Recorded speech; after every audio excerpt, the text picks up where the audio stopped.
Things that will affect the way your finished product looks include how far away from the paper you hold the ink when you spray. Also, whether you keep your hand still when you press the pump, or whether you move your hand around as you are pushing the plunger down. For this one, I'll just show you what it's like if I hold it a good probably 30-40 centimeters away. So you see that that's producing a really fine mist with some larger splots. That's part of the look of spray inks. I'm just trying to find my other. Alright, so here I have another Dylusions in Calypso Teal, and this time I'm going to come in a bit closer and I'm going to spray from probably 10 centimeters away.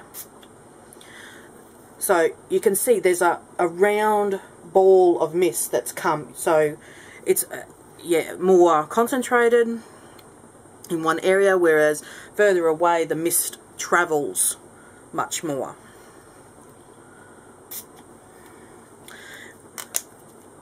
Thing to remember, when you're spraying close to, it's much easier for the ink to travel underneath the stencil and you lose clean lines.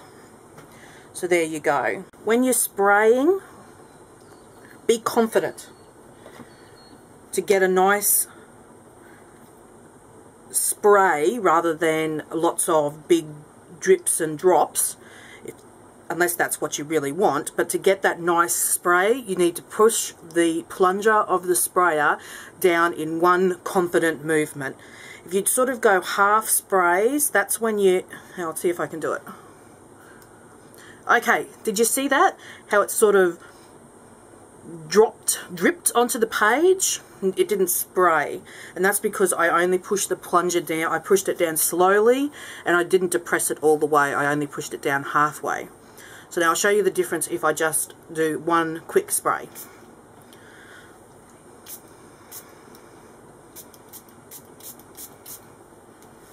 Alright.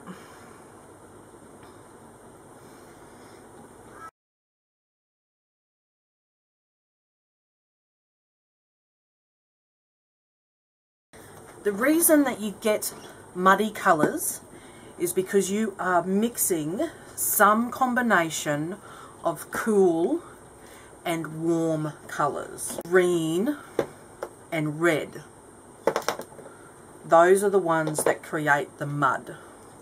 What you need to do is make sure that you are choosing your colours that you're going to spray together onto a page from the one colour family, or one side of the colour wheel. So blue, green, and this is a yellow, they will all go together fine and meld together to make all different shades, variations. Whereas if I put this purple in here, the red in this purple would mix with the green and create brown, which, you know, you get your mud. So I'll just see if I can.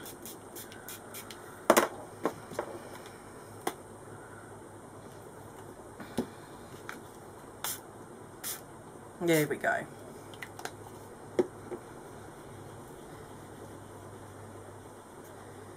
So that green and that purple have mixed together, and now I have mud. Okay? It's actually not an unattractive shade of mud, but still. The blue, however, mixes with the purple and just creates a different shade of the purple. And the yellow would mix and would create a nice sort of rusty orange. And of course it would combine with the...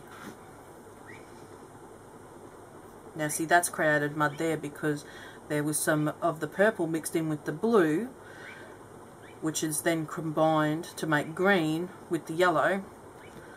So those three colours together have created that muddy look.